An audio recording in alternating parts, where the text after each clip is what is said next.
Hello and welcome back dear students. जैसा कि आप सभी जानते हैं हमने पार्ट ए और पार्ट बी कंफर्म पूरी तरह से पढ़ा, बट मुझे ऐसा लगता है किसी बच्चे को कोई डाउट नहीं है, तो आई थिंक सभी इंटेलिजेंट हैं। That's good. अब हम पार्ट सी पे मूव ऑन करते हैं। चलिए शुरू करते हैं। जैसा कि आप जानते हैं इसका जो पेपर है वो डिस्क्रिप्शन में है और ये इसके आंसर्स हैं। हम पार्ट सी पढ़ रहे हैं। पार्ट सी का जो भी क्वेश्चन है वो 3 मार्क्स का है, simple every question. Question number 16 ये हमारा चैप्टर नंबर 3 में से है, पॉलिनॉमियल्स। क्वेश्चन है x² minus 3x minus 10 is equal to 0। तो मैंने क्या किया, मैंने इसका फैक्टराइजेशन किया। मैंने इस 10 को इस हिसाब से लिखा 5 इंटू 2। तो 5 इंटू 2 करेंगे तो 10 आएगा, बट 5 को और 2 को अगर माइनस और प्लस में लिखते हैं तो 3x आता है, तो इसका हो गया फैक्टराइजेशन, सिंपल। अब मैंने क्या किया, x यहाँ पे भी है, x कॉमन लिया तो अंदर क्या बच गया, x माइनस 5 प्लस लिखा। यहाँ से मैंने क्या कॉमन लिया, यहाँ 2x माइनस 10 है, यहाँ से मैंने 2 कॉमन लिया तो मेरे पास क्या बचा, x माइनस 5। ये दोनों हमेशा सेम बनते हैं जब भी हम गुणनखंड करते हैं, फैक्टराइजेशन करते हैं, ये दोनों सेम बन गए। तो मैंने इन दोनों में से एक को लिखा और ये जो बाहर वाले नंबर है x और फिर प्लस लगाया और 2 लिख दिया, इज इक्वल टू 0 आ गया। इन दोनों को मैंने 0 के बराबर लिखा, x minus 5 is equal to 0, x plus 2 is equal to 0। इसको मैंने इधर भेजा, ये माइनस का था, इधर आया तो प्लस का हो गया, और ये सिंपल ये प्लस का था, इधर गया तो माइनस का हो गया। एक्स के वैल्यू आगे देखो, जो पहला वाला है वो अल्फा का वैल्यू है, दूसरा वाला बीटा का वैल्यू है। क्वेश्चन में मेरे से पूछा है alpha square plus beta square का वैल्यू क्या होगा। तो अल्फा का वैल्यू आपके पास क्या है 5, तो 5 का स्क्वायर लगा दिया, प्लस बीटा का वैल्यू क्या है आपके पास -2, तो मैंने लिखा -2 और ऊपर क्या लगा दिया स्क्वायर। स्क्वायर क्यों लगा रहे हैं, क्योंकि पूछा क्या है उसने, alpha square plus beta square. 5 का स्क्वायर क्या होता है 25, और -2 का चाहे 2 का स्क्वायर करो चाहे -2 का स्क्वायर करो, आंसर हमेशा प्लस में ही आता है। तो 4 आ गया, 25 प्लस 4 दैट इज़ 29। तो ये आपका चैप्टर नंबर 3 में से 3 मार्क्स का क्वेश्चन है। अब आपका होमवर्क क्या करना है, आपको चैप्टर नंबर 3.3 का जो क्वेश्चन नंबर 2 है वो सारा फैक्टराइजेशन बेस्ड है, उसमें 10 क्वेश्चन हैं, उनको ईजिली जाके सॉल्व करना है, ठीक है। चलिए क्वेश्चन नंबर 17 मूव ऑन। ये आपका question number 17 chapter number 5 arithmetic progress से है, 3 नंबर का। देखिए इसको मैंने थोड़ा सा जैसे वैसे मेथड से और से होता है ये, बट हमने इसको बहुत सिंपल लिखा। मैंने आपके सामने इसको लिखा S n equal to 4n minus n square. तो अब आपको a10 निकालना है, क्या निकालना है आपको, a10 निकालना है। तो अगर 10 निकालना है तो इससे एक कम क्या होगा 9, तो n बराबर क्या रखो आप 9। अगर आपको a3 निकालना है तो क्या रखना पड़ेगा 2 फिर 3 रखना पड़ेगा। तो मैंने आपके सामने यहाँ पे n इज इक्वल टू 9 रखा, 9 रख दिया, इज इक्वल टू 4 इंटू ये दोनों इंटू में n इज इक्वल टू क्या रखा है 9 माइनस 9 का स्क्वायर लगाया। S9 निकाला मैंने, 9 4 36 माइनस 9 का स्क्वायर क्या होता है 81। तो S9 मेरे पास क्या आ गया माइनस का 45। सेम अब मैंने n10 निकाला, तो n की जगह क्या रखा 10 रखा, तो 10 4 40, 10 का स्क्वायर 100। अब देखो यहाँ माइनस क्यों लगा रहा हूँ मैं, माइनस का 60 क्यों आया, 40 माइनस 100 कर रहे हैं, कौन सा नंबर बड़ा है 100 वाला बड़ा है ना, तो माइनस का साइन आएगा, सिंपल। तो मेरे पास Sn का वैल्यू आ गया और S10 का वैल्यू आ गया। अब जो फॉर्मूला होता है ना इसका, वो फॉर्मूला होता है an is equal to Sn minus 1। अगर मैं यहाँ पे 5 रख रहा हूँ तो यहाँ क्या रखोगे S5 माइनस S5 माइनस 1, तो S4 आएगा, 5 में से 1 गया, तो सेम इस तरह से हमको काम करना है। तो मैंने a10 निकालना है, तो a10 का फॉर्मूला क्या हो गया Sn माइनस 1। आपने a10 लिखा तो 10 को मैं क्या लिखूंगा, n की जगह 10 ही तो रख रहे हैं ना हम लोग, तो यहाँ 10 रखा तो यहाँ भी 10 रखा।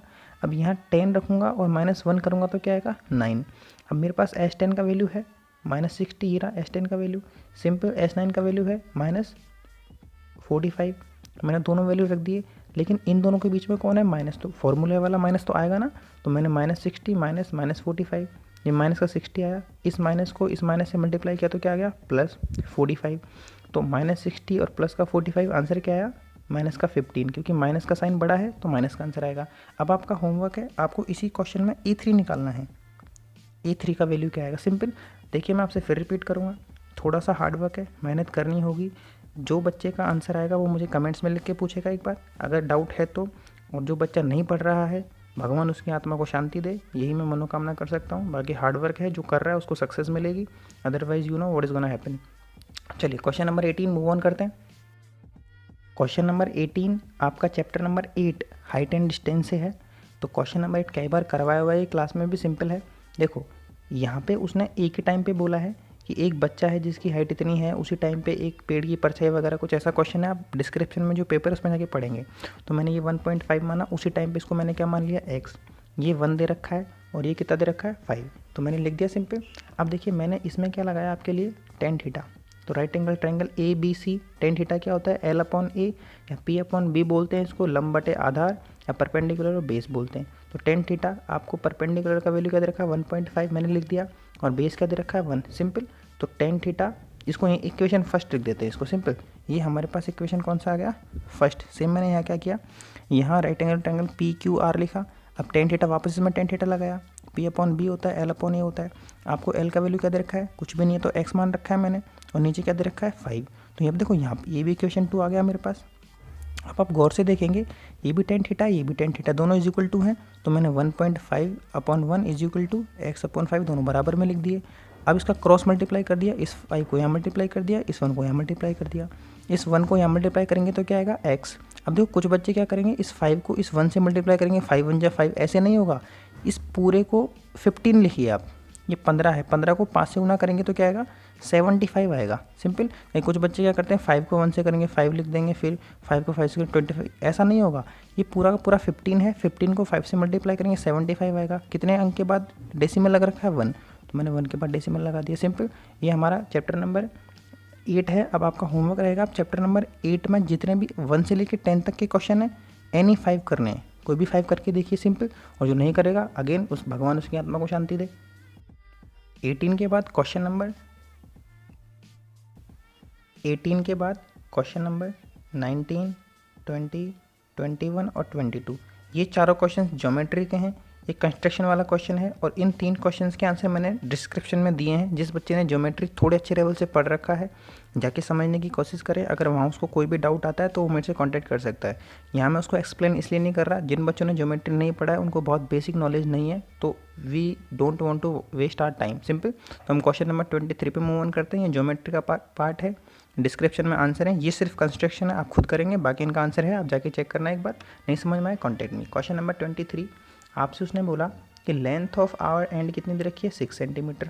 घंटे की सुई, देखो जो वॉच होती है उसमें 1 सेकंड की सुई होती है, 1 मिनट की सुई होती है और 1 आवर की सुई होती है। तो 60 मिनट में एरिया या 1 आवर में एरिया, भाई 60 मिनट में कितना टाइम होता है, 1 आवर ही तो होता है ना, क्या होगा। तो इसका फॉर्मूला मैंने ये क्यों लिखा, देखो ये मेरे पास एक, चलो मैंने वापस बनाता हूँ, ये एक वॉच है, यहाँ पे मेरे पास एक घंटे की सुई 6 पे थी ये, ठीक है। 1 घंटे बाद कहाँ पहुँचेगी, 7 पे। तो ये क्या बन गया, एरिया ऑफ सेक्टर और त्रिज्या खंड का क्षेत्रफल। तो इसका आंसर क्या होता है, formula pi r square theta बटे 360। ये वाला डिज़ाइन बनेगा ना, इसलिए मैंने ये वाला फॉर्मूला लगाया।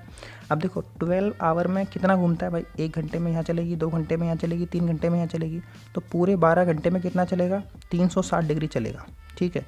तो एक किसकी सुई, आवर की सुई, मिनट की नहीं, आवर की सुई 12 आवर में कितना एंगल बनाती है 360। तो 1 आवर में 12 से डिवाइड कर दिया, 12 का भाग दे दिया, कितना आ गया 30 डिग्री। तो थीटा का वैल्यू क्या आ गया मेरे पास, 30 डिग्री आ गया। फॉर्मूला क्या था, पाई आर स्क्वायर थीटा बटे 360, पाई का वैल्यू क्या है 22/7 इंटू 6 इंटू ये वैल्यू रख दिया मैंने इसमें, इज इक्वल टू। अब देखो आंसर कैसे आया, इसको मुझे सिंपल काटना है। इस 0 से 0 को काट दिया मैंने, 3 से इसको काट दिया 12 टाइम, 6 से इसको काट दिया 2 टाइम, 2 से इसको भी काट दिया 6 टाइम, इनका मल्टीप्लाई किया तो 22 को इससे मल्टीप्लाई करके और सिंपल मैंने आंसर लेके आया, ठीक है। आप इसको सॉल्व करके देखेंगे, बहुत बेसिक चीज़ें हैं ये। तो क्वेश्चन नंबर 23 ये कौन से वाले, मेंस्ट्रुएशन वाले चैप्टर में से है, ठीक है। तो ये question number 23 we have done. Question number 24 ये भी मेंस्ट्रुएशन वाले क्षेत्रमध्य वाले 16वें चैप्टर में से है। यहाँ से उसने कौन पूछा, देखो आपको शंकु में क्या दे रखा है, कौन में आपको कौन दे रखा है, इस कौन में आपको क्या दे रखा है शंकु में, इसमें आपको हाइट दे रखी है 9 और जो सरकमफेरेंस है, परिधि कितनी दे रखी है 66। मैं आपसे फिर कहूँगा गिवन सबसे इंपॉर्टेंट है, क्या दे रखा है, मैंने लिखा हाइट क्या दे रखी है 9 और सरकमफेरेंस क्या दे रखी है 66। अब मैथमेटिक्स में इस वाले चैप्टर में आपको अकॉर्डिंग टू यू और अकॉर्डिंग टू मैथमेटिक्स चलना है। आपके अनुसार 2πr क्या होता है सरकमफेरेंस, बट क्वेश्चन में सरकमफेरेंस क्या दे रखा है 66, तो दोनों इज इक्वल टू हुए, गलत कोई भी नहीं है दोनों में से। मैंने लिखा 2 इंटू 22.7 इंटू आर, आर का वैल्यू मेरे पास नहीं है इसलिए आर का आर लिखा 66। इसका मैंने सॉल्यूशन किया, देखो ये अपॉन में था तो इधर किस में चला गया, इनटू में, ये ऊपर थे यहीं कहाँ चले गए नीचे। इसको मैंने 12 से इसको काटा 22 को इससे काटा 3 टाइम्स, 7 3 21 और नीचे 2 है, तो आर का वैल्यू क्या आ गया मेरे पास 21 आ गया। अब मेरे से उसने हवा मतलब वॉल्यूम पूछा है, भाई हवा का मतलब क्या है, एयर का मतलब वॉल्यूम है। तो मैंने क्या लिखा, वॉल्यूम का फॉर्मूला क्या होता है, शंकु का जो वॉल्यूम का फॉर्मूला है वो होता है 1/3 पाई आर स्क्वायर एच। 1/3 का 1/3 इंटू पाई का वैल्यू 22/7 इंटू 21/2 इंटू 21/2 वैल्यू रख दी मैंने। और इन सब को मैंने सॉल्व करके मेरे पास क्या आंसर आया 3118.5 मीटर क्यूब। आपको इनको सॉल्व करना होगा। चलो मैं एक बार आपके लिए कर देता हूँ। देखिए इसको आपको यहाँ से काटना है, ये 3 टाइम कटेगा, सिंपल। सेम ऐसे ही आपको अब आपको इस 3 से इस 3 को कैंसिल करना होगा और जो नंबर्स बचेंगे उनका मल्टीप्लाई कीजिए आप लोग, ठीक है। ऐसे काट के इसका आंसर मेरे पास क्या आया 3118.5 मीटर क्यूब। ये हमारा क्वेश्चन नंबर 24 डन।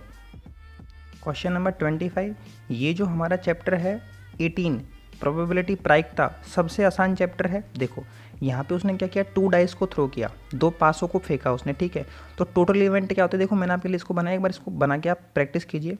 जब भी एक डाइस को फेंकेंगे तो टोटल रिजल्ट कितने होंगे 6, लेकिन 2 डाइस को फेंकेंगे, 2 पासों को फेंकेंगे तो रिजल्ट कितने होंगे 36। मैंने बनाया देखो 1 1 1 1 1 लिखा, फिर आगे 1 2 3 4 5 6, फिर 2 लिखा, फिर 1 2 3 4 5 6, फिर 3 लिखा 1 2। तो सेम इस तरह के टेबल को आप देखो एक बार और बनाओ। अब क्वेश्चन उसने क्या पूछा आपसे, उसने आपसे क्वेश्चन पूछा सम, मतलब जोड़ बताना है 9 या 12 का। तो आपको सबसे पहले 9 निकालना होगा। 9 का सम कहाँ कहाँ है, तो देखो 9 का सम कहाँ कहाँ है इसमें चेक करिए आप लोग। तो मैंने आपके लिए बताया 9 देखना है आपको। तो 9 के लिए आपको का सम कहाँ कहाँ पे है, तो देखो ये रहा 6 3 को प्लस करेंगे 9 आएगा, 4 5 को प्लस करेंगे 9 आएगा, 5 4 को प्लस करेंगे 9 आएगा, 6 3 को प्लस करेंगे 9 आएगा। तो 9 कितनी बार है 1 2 3 4, तो 4 लिख दिया मैंने। और टोटल रिजल्ट कितने 36 लिख दिया। वैसे 12 कितनी बार आएगा, सिर्फ 12 एक बार आता है। 6 को 6 से प्लस करेंगे तो क्या आएगा 12, सिंपल। तो 1 क्यों लिखा, क्योंकि 12 कितनी बार है, एक बार है। और टोटल रिजल्ट कितना है 36 मैंने लिख दिया। लेकिन मेरे से क्वेश्चन में क्या पूछा, दोनों का सम। तो P9 या P12 का सम। तो देखो P9 का वैल्यू क्या दे रखा है 4/36 प्लस 1/36। इसको मैंने प्लस किया तो मेरे पास आंसर क्या आया 5/36। सिंपल। करना क्या आप लोगों को, देखो सम कैसे किया मैंने। जैसे आपके पास होता है 3/9 प्लस 4/9। तो अगर नीचे दोनों सेम हैं तो सेम वाला ऐसे कैसे लिखना है, और 3 और 4 कितना होता है 7। आंसर मिल गया सेम। यहाँ भी 36 है, यहाँ भी 36 है, क्या लिखा 36 सेम होना चाहिए नीचे, चाहे प्लस हो चाहे माइनस हो, नो इशू। 4 और 1 कितना हो गया 5। तो ये आपका क्वेश्चन नंबर 25 खत्म हुआ। That's very easy. I hope आपको यहाँ तक समझ में आया। नेक्स्ट वीडियो में हम लोग पार्ट डी पे वर्क करेंगे। ये बहुत बेसिक है, आप इसको एक बार 2 बार कंटिन्यू देखिए, क्वेश्चंस को सॉल्व कीजिए। टाइम कम होने की वजह से थोड़ा तेज पढ़ाना पड़ रहा है। आप वीडियोज़ को 1 या 2 बार देखिए, आपको थोड़ा समझ में आएगा, ठीक है। Thank you.